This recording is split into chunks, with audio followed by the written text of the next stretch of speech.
Ngayon ba itong Balik Manggagawa project natin, kumusta ho? Full swing yung ating Balik Manggagawa online. Talk Lady, good afternoon. And of course, yung recently we hit the 1 million OEC mark doon sa ating Balik Manggagawa online system. And then, so patuloy ang pagpoproseso ng mga manggagawang returning workers, OFWs, sa sistema na ito.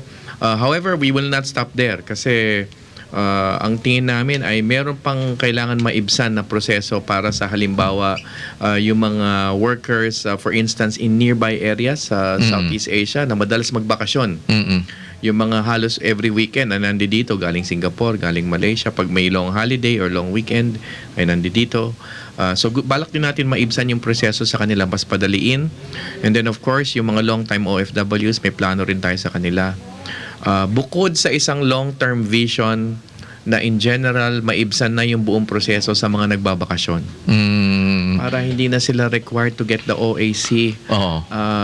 Hindi na mawawala na yung dating panahon na kailangan may papel silang OAC. Tsaka naipit din sila sa immigration, kadalasan pagka So ganun. basta Diba? nasa database sila, kahit na wala na yung papel.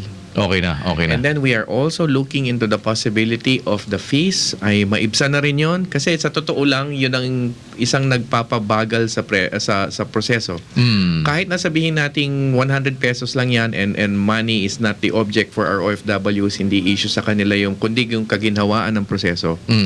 Ay yung pagbabayad is the second major step kasi dun sa online system. Kung maibsan yon, kung mawala yon, ay napakadali na lang. Magkiklik ka na lang doon, mag-update ng info and you're off. Updated na yung information mo. So we are also looking into the possibility of alleviating the concerns, burden insofar as the fees themselves. Gawin na itong zero fees.